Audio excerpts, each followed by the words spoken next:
Qala Allah Ta'ala liyudkhilal mu'minina wal mu'minat. Sambungan daripada ayat yang keempat. Dia serangkai dengan ayat yang keempat. Yang ayat keempat itu dialah yang menurunkan ketenangan di dalam hati orang mukmin. Kita baca itu. Maka bersabit dengan ayat keempat ni, maka ayat kelima ni kemungkinan ada yang mentafsirkan yang kemungkinan dia adalah sejalan rangkaian dia. Itu satu tafsiran, iaitu apa?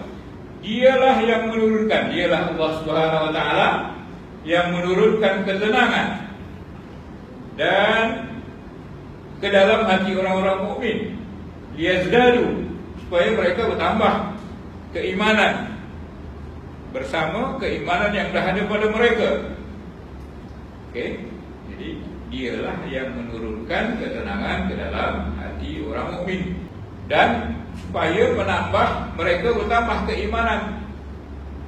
Bila dah ketenangan hati didapati, iman bertambah, maka sambungannya apa? Liyudkhila al-mu'minina wal mu'minat jannatin tajri min tahtiha al-anhar, supaya dengan yang dua di atas tadi itu, sakinah dan keimanan yang bertambah, agar atau supaya Allah Subhanahu Wa Taala memasukkan mereka, orang-orang mukmin dan mukminat, dalam surga yang di bawah pohon-pohon mengalir anhar, sungai-sungai. Jadi tuan-tuan, itu satu tafsiran bahawa ayat yang kelima ni dia rangkaian daripada ayat yang keempat. Yang pendapat yang kedua, pendapat ahli tafsir yang kedua, bahawa yang liyudkhilal mu'minin, supaya Allah memasukkan orang-orang mukmin dan mukminat itu ke dalam surga. Ini ada rangkaian dia ke liyaghfira lakallahu, ayat kedua. Inna fatahna laka fatham mubina, kami sesungguhnya kami telah beri kemenangan, kemenangan yang nyata kepada engkau, liyaghfira laka, untuk mengampunkan engkau dan sebagainya itu. Kemudian liyudkhilal mu'minina wal mu'minat, diampunkan engkau, ditolong engkau, disempurnakan nikmat engkau. Kemudian itu untuk engkau. Maka untuk orang mukmin apa? Yudkhilal mu'minin, untuk orang mukmin, supaya orang mukmin itu dimasukkan juga dengan inna fatahna laka fatham mubina liyaghfira laka, kemudian liyudkhilal mu'minin. Jadi konteks li, lamnya itu serupa dengan liyaghfira laka, supaya Allah mengampunkan engkau dan supaya Allah memasukkan orang mukmin dan mukminat ke dalam syurga. Jadi ada dua tafsiran, yang mana-mana boleh pakai, tak ada masalah. Ini sekadar pentafsiran. Nah, itulah jawapan daripada pertanyaan sahabat-sahabat. Ya, sahabat-sahabat bertanya, liyaghfira laka, untuk engkau diampunkan. Kemudian apa lagi ayat yang kedua tu? Wa yutimma nikmatahu 'alaika, supaya melengkapkan nikmat kepada engkau wahai Muhammad, dan wa yahdiyaka, supaya yahdiyaka, menunjuki engkau kepada jalan yang siratan mustaqimah, wa yansuruka, semuanya engkau dapat dan menolong engkau. Ya. Kemudian sahabat bertanya lah, untuk kami apa? Untuk engkau semua, untuk kami apa? Maka ayat ini seakan-akan jawapan daripada pertanyaan sahabat-sahabat itulah. Apa dia? Liyudkhilal mu'minina wal mu'minat, supaya untuk orang mukmin pula dimasukkan ke dalam syurga. Jadi tuan-tuan, sebenarnya ya, orang apa namanya, orang ahli tafsir, ulama-ulama kata bahawa orang mukmin ni memang tempat di syurga. Syurga tu yang dicipta Allah. Apa kata Nabulsi, ayat ini menunjukkan bahawa kewujudan manusia, keberadaan manusia itu adalah untuk syurga. Khuliqa al-insan li jannati. Manusia ni memang dicipta untuk syurga. Sesuai dengan hadis Nabi SAW, kullu ummati yadkhuluna jannah. Semua umatku masuk syurga. Maknanya untuk orang mukmin, dia syurga. Kullu ummati yadkhuluna jannah. Semua umatku masuk syurga. Hadis Sahih Bukhari daripada Abu Hurairah. Illa man aba. Kecuali siapa-siapa yang enggan, kecuali siapa-siapa yang tak nak. Yang tak nak kan tak dapat lah. Tapi selama dia beriman, walaupun dia tak nak, ujung-ujungnya dia lah lelaki terakhir besok yang kita gaji rehat. Maka sahabat-sahabat bertanya, ya Rasulullah, dia apa? Ya Rasulullah, siapa yang tak nak? Siapa yang tak nak masuk surga? Maka Rasulullah kata, man ata'ani dakhala al-jannah.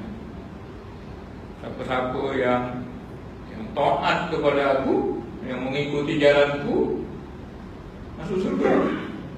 Wa man asani, siapa yang derhaka kepada aku, tidak ikut jalanku, tidak ikut cara aku, maka dia adalah orang yang abah, orang yang tak nak masuk surga. Masya Allah. Jadi tuan-tuan, perkara ni patutnya tak berlaku surga. Kalau adalah seorang raja dengan istananya yang mewah, dengan apa yang ada dalam istana tu lah, dia siapkan, dia panggil kita untuk masuk ke dalam istana tu. Kalau adalah rakyat tu tak nak masuk ke dalam istana tu, apa kita kata kepada orang yang tak nak? Ini bukan raja, tapi raja segala raja. Bukan istana, syurga yang berkekalan. Kalau istana itu mungkin batu bata aja, cuma dihias saja, dicat cantik tadi. Ini surga, dinding-dindingnya daripada permata-permata dan sebagainya. Mala ainun ra'at, yang tak pernah ditengok oleh mata, wala udhunun sami'at, tak pernah didengar oleh telinga, wala khatara bi wali ahlikum, dan tak pernah terlintas dalam hati siapa-siapa di kalangan kamu. Jadi tuan-tuan, firman Allah Subhanahu wa taala lagi dalam surah Al-Imran, ya, sari'u ila maghfiratin min rabbikum. Berlombalah kamu, cepat-cepatlah kamu kepada keampunan Tuhanmu, wa jannatin. Berlomba-lombalah kamu ke surga, arduhas samawati wal ardh, yang luasnya seluas langit dan bumi. Cuma banyak ahli tafsir mengatakan, ramai ahli tafsir mengatakan bukan langit tambah bumi itu lalu surga, tidak. Dia menunjukkan surga itu sangat luas. Cuma nak mengukur luasnya itu tak boleh nak diukurkan. Jadi dalam pandangan makhluk ni, yang luas itu langit dan bumi itulah. Jadi macam itulah digambarkan. Setakat yang boleh kita cerna, yang sepatutnya, yang sebenarnya luasnya itu tak terbanding. Jadi wasari'u ila maghfiratin min rabbikum. Cuma itulah tuan-tuan, kita dicipta untuk syurga, orang-orang mukmin. Tapi kita kadang-kadang macam tak nak. Sebab apa? Sebab kita asal, waman asal, siapa yang melanggar peraturan, siapa yang derhaka kepada aku, derhaka kepada Allah, derhaka kepada Rasul, Allah kata siapkan syariat-syariatnya. Lelaki kahwin lelaki tak ikut syariat, yang perempuan tutup aurat tak tutup aurat, hidup dalam perniagaan, dalam ekonomi jangan makan riba, kita pakai juga riba. Lidah jaga, kita tak jaga lidah. Jadi semua ini adalah tanda-tanda orang yang abang, orang yang tak nak betul-betul. Jadi itulah kelemahan kita lah. Kelemahan kita sendiri, kita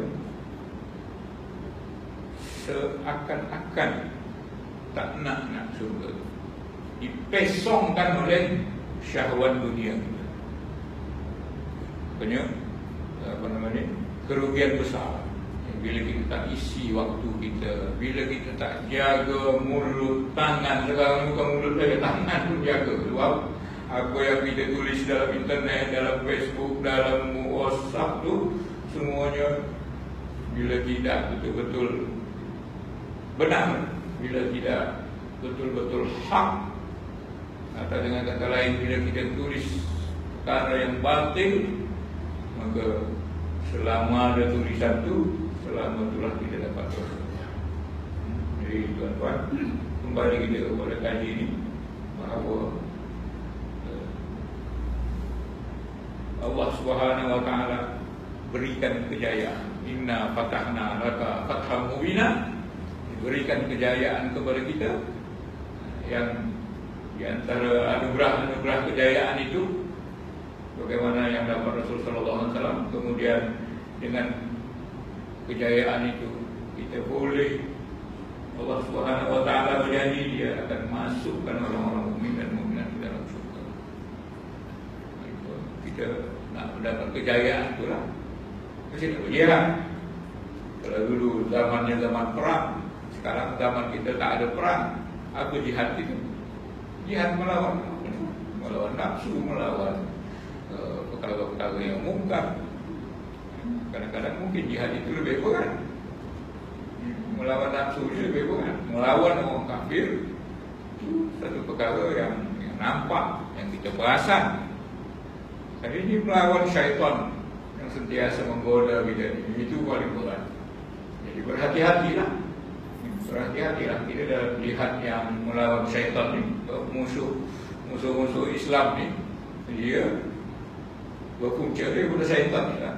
Bila Nabi Adam keluar daripada surga, syaitan ikut sekali, iblis. Kemudian dia akan palingkan semua anak Adam ni, sebab dia derhaka, maka dia tidak bertaubat, dia akan bawa semua anak Adam, cucu-cucu Adam itu masuk, bertemankan dia di dalam neraka. Jadi dia sedaya upaya akan bawa kita, akan heret kita. Itu yang sangat beratnya. Dan musuh ini berterusan, siang, malam, pagi, hari, petang, nak tidur, ada saja dia memerangi kita. Dia berberat. Jadi hati-hatilah, dan kita mesti menang, sebab Allah sudah janjikan inna fatahna laka fatham mubina. Maka kita berusahalah mendapat kemenangan itu. Atau kalau ayat ini disambungkan kepada ayat yang keempat itu, huwallazi anzala sakinah, maka kita carilah ketenangan itu. Macam mana nak mencari ketenangan itu? Dengan beramal soleh. Bagaimana sudah diuraikan itu, supaya bila kita tenang, kemudian Allah Ta'ala bagi kita tambahan keimanan dengan taat-taat yang kita buat, terangkailah kita dalam lingkaran liyudkhilal mu'minin. Bila dah tenang, kita beriman, bertambah iman, maka masuklah kita ke dalam orang-orang yang Allah masukkan ke dalam surga ini, insya-Allah. Jadi itu satu perkara lah, satu perkara yang harga mati. Nak dapat surga tu, kunci dia dua tadi, sama ada fatahna laka fathan mubina, dengan melalui perjuangan, kesungguhan kita menegakkan agama ini, menegakkan syariat ini, atau dengan cara mendapatkan sakinah. Dengan dua tafsiran tadi lah.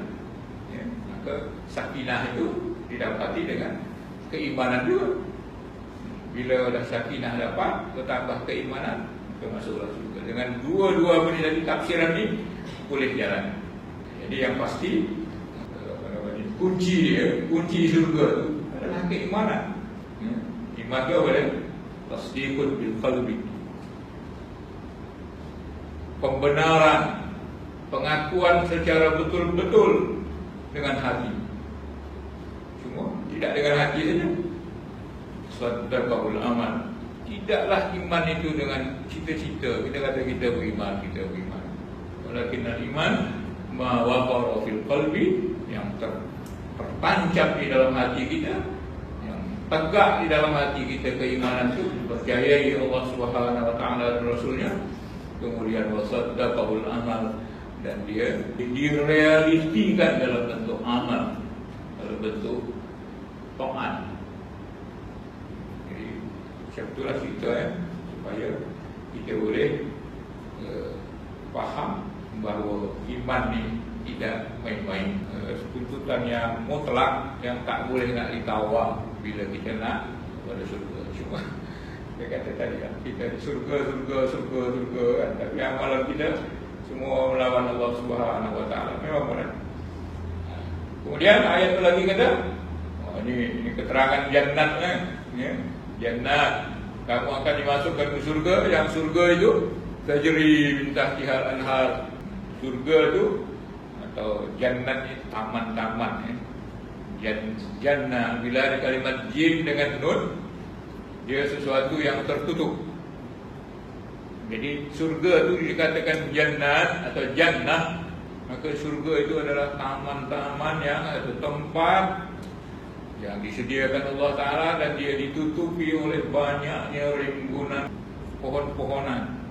Nah, bayangkanlah kita bila duduk di satu taman yang dinaungi oleh pepohonan, maka itu melambangkan keindahan, kesejukan, kedamaian. Begitu juga saya terangkan kembali yang dikatakan jin. Jin itu dikatakan jin dengan nun sebab dia tertutup, tak nampak. Begitu juga janin pun tak nampak sebab dia di dalam.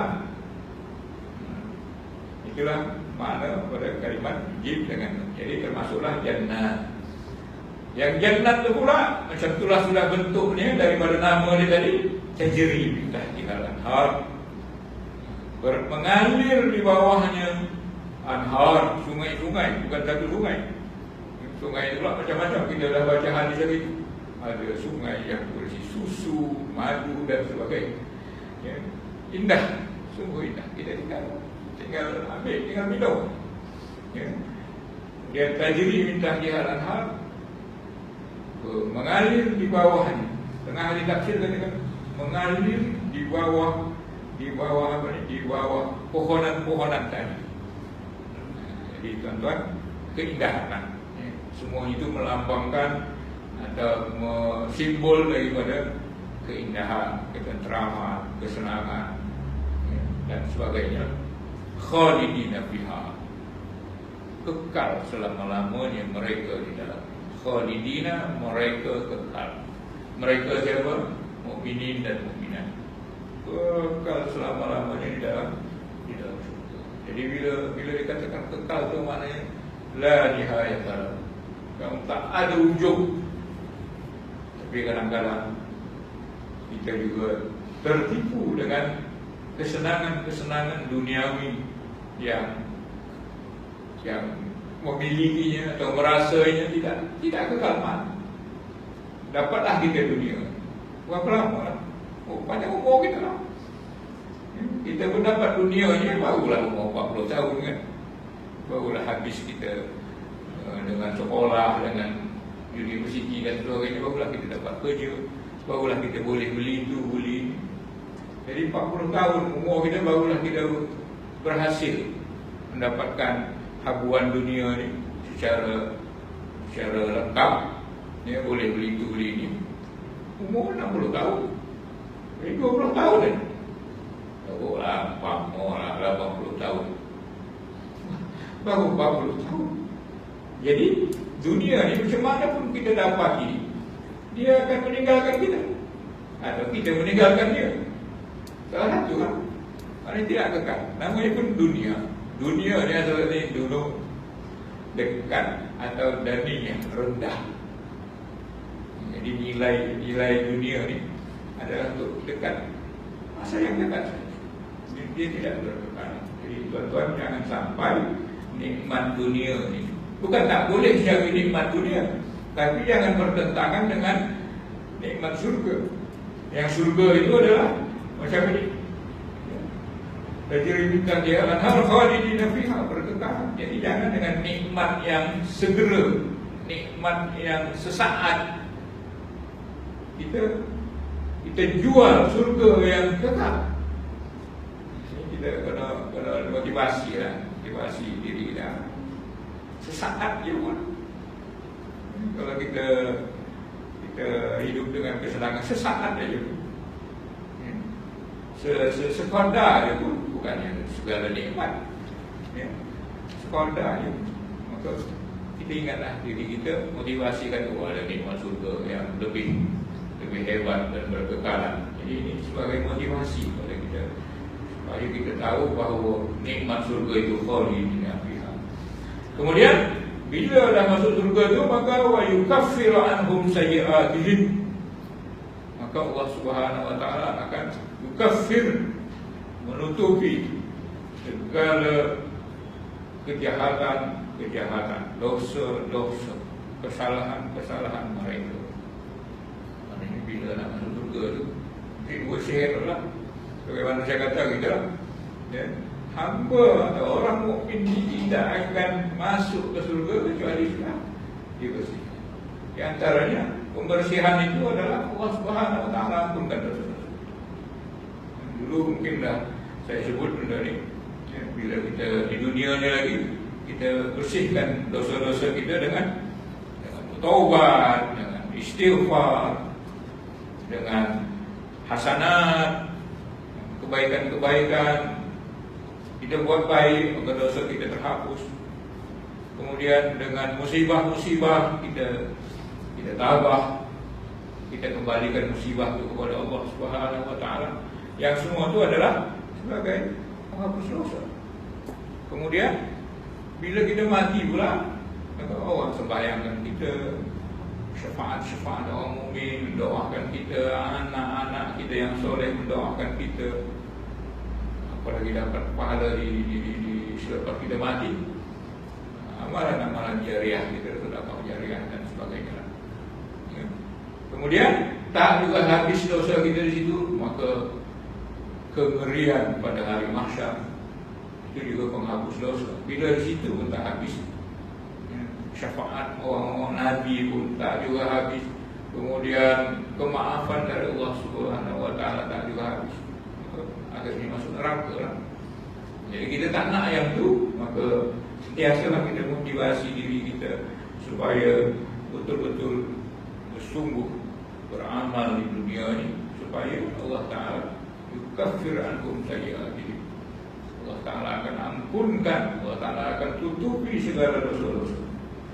Maka sebelum Allah Ta'ala tutupi dosa-dosa kita lah tutupi dosa dengan beristighfar, dengan buat baik. Sekali buat salah, banyak-banyak menghapuskannya dengan taat, dengan hasanat. Bila kita bincang sebelum ini, dalam hadis kata saya. Jadi, apa namanya? Kita harapkan daripada hasanat, kebaikan-kebaikan yang kita buat itu, tertutuplah kejahatan, dosa-dosa dan kesalahan. Maka nadzalika indallahi fawzan 'azima. Maka yang demikian itu namanya Allah Ta'ala masukkan surga, Allah Ta'ala ampunkan Allah Ta'ala ampunkan dosa-dosa tadi. Itulah yang sebenarnya fauzan 'azima, ya. Adalah kemenangan yang sangat dahsyat, muka surat yang ke 391, 392, yaitu hal ini sebagaimana firman-Nya, "Faman zuhziha 'anil nar wa udkhilal jannah faqad faz." Maka barang siapa yang diselamatkan dari neraka dan dimasukkan ke dalam surga, maka sungguh beruntunglah. Dalam ayat ini, fauzan azima, kejayaan, keberuntungan yang azim, yang sangat dahsyat. Tuan-tuan, saya selalu sebutnya, kalau kita kata sesuatu itu besar, hebat, dahsyat, mungkin orang lain tak nilai dahsyat. Kita kata kita hebat lah, tapi orang lain lagi hebat. Tapi bila Allah Ta'ala kata hebat, agung, besar, maka tak ada lagi tandingan. Jadi ayat ni kata, wa kana dzalika 'inda Allahi fawzan 'azim. Yang demikian itu masuk surga dan apa ni, dihapuskan dosa-dosa itu, itulah satu perkara yang dikatakan fawzan, kemenangan, keberuntungan yang sangat besar. Maka di sini dikatakan bahwa zuhziha 'anil nar, sambungkan dengan firman Allah Subhanahu wa taala, zuhziha 'anil nar, siapa yang diselamatkan, zuhziha maksudnya diambil, melambangkan dahsyatnya api neraka itu Tuhan. Ayat itu pun cakau je, tak boleh nak herat lama-lama, ditutung dia pun digendong elok, bukan. Ayat itu lambang panas, cakau je, apa namanya, cabut je. Zuhziha 'anil nar, siapa yang dilepaskan dari api neraka dan dimasukkan ke surga, tak kisahlah surga yang macam kita kata itu adalah hanya satu meter je dari pintu neraka, dari pintu dia tak masuk aja. Man zuhziha 'anil nar wa udkhilal jannah faqad faza. Sungguh itulah orang yang betul. Jadi tuan-tuan, ayat ini akan ada dzalika 'inda Allahi fawzan 'azima. Jadi bila kita ingat ayat ini, maka ingatlah kita bila ada keberuntungan yang tidak sehebat mana. Janganlah kita gadai surga kita, ya? Jangan kita gadai surga kita dengan kejayaan, dengan kehebatan yang semu, kehebatan yang palsu, ya? Kesenangan yang palsu, kesenangan sesaat, ya? Kita kan selalu kan, bila teringin nak benda ni, tapi mesti buat kau dia haram. Bila nak kaya, jangan kau sampah orang berniaga. Ada orang nak diselamatkan, nak niaga macam ni tak boleh. Dia mesti ada tipunya. Dia punya dacing tu macam-macam lah kan. Begitu juga dengan cara teknik-teknik jualan. Dia mungkin bekas dia besar, tapi dia punya bawah tu masuk ke dalam. Jadi ini perkara-perkara tipu dengan sumber-sumber yang tak betul, riba dengan curi. Kita senang memang, kita kaya, kita bahagia. Tapi sakinah itu tak dapat. Bahagia atau berjaya kita dengan cara bukan cara Allah Subhanahu wa taala. Besar manapun hebat kita, tidak akan menang. Akhirnya tidur tak dalam juga. So, saya kata hari itu bahawa kebahagiaan itu, ketenangan jiwa itu, dia tak dapat dibeli dengan harta. Orang kata boleh beli tilam, ya, boleh beli tempat untuk berehat, itu boleh beli dengan duit. Tapi nak beli ketenangan, walaupun duduk di mana kita tak boleh beli dengan duit. Dari mana ketenangan? Ketenangan itu dengan jalan Allah Subhanahu. Saya ada 2-3 kali dengar Cina pramugari yang masuk Islam ni, perempuan Amirah, Amirah Amli. pramugari, maulah kerja sebagai pramugari. Tapi bila dia mengenal Islam, dia terkejar-kejar nak sembahyang.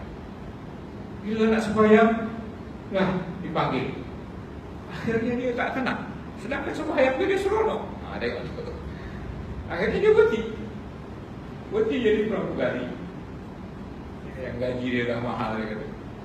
Sebab saya nak sembahyang kita nak. Saya seronok. Tapi bila nak sembahyang, nak jamaah, tak boleh. Sebab dah dipanggil. Bila dah tugas ni, macam tu lah. Sembahyang tak ke mana. Akhirnya dia berhenti. Cuma kita, benda-benda yang macam ni, kita tak rasa mana. Sebab kita dah, secara tradisional kita ni, jadi orang Muslim. Jadi bila kita juga mualaf-mualaf, tinggalkan segala kemewahan. Kekayaan yang ditinggalkan, keluarga yang ditinggalkan. Dia seronok dengan apa? Akhirnya dia jual kasut di tepi jalan, jual minum yang orang kaya. Tapi lama-lama dia berjaya juga. Sebab mak dia masuk Islam, doa mak dia. Dia tinggalkan semua. Cuma kita yang dah dari awal, dari lahir, ya, dengan Islam. Tapi Islam macam tu lah, Islam tradisi. Keterangan tu tak nampak. Dia kata hari tu, ada orang Mat Saleh, Binah Saleh. Bila dia baca Quran, dia seronok. Bila dia rampas Qurannya oleh orang yang tertentu, dia tak boleh baca Quran, dia menangis. Kenapa kau menangis? Senang baca Quran. Kita ada Quran, kita tak baca. Jadi perkara-perkara ni kita tak perasan sebenarnya. Yang apa? Yang perasan orang yang dulunya sesat, orang yang dulunya tak tenang. Tapi bila dia dapat Islam, dia tenang. Bila dia baca Quran, dia tenang. Akhirnya tinggal negara kekayaan sebab dia nak tenang. Itulah tadi tuan-tuan, apa namanya, pencarian, ya, pencarian ketenangan. Kita tersilap ketenangan itu pada kemewahan, pada harta. Jadi orang yang dah berharta, bila dia tahu dia dah banyak, dah kaya, akhirnya dia tak tenang. Orang kaya kan, terkaya di dunia, bila dia dah sampai di puncak dunia tu, dia kata saya naik tangga yang salah. Bila dah sampai ke puncak, tak ada apa pun, jadi dia naik tangga yang salah. Dia masih tak tenang. Jadi itulah tuan-tuan, maknanya ketenangan itu adalah yang di dunia ini, yang ketenangan yang dikejar dengan yang haram-haram ini. Maka dia adalah ketenangan yang palsu, kebahagiaan yang palsu. Jadi boleh kita cari ketenangan, cari harta dunia, cari kekayaan, cari kehebatan, cari nama, boleh. Tapi jangan menggadaikan ketenangan fauzan azimah.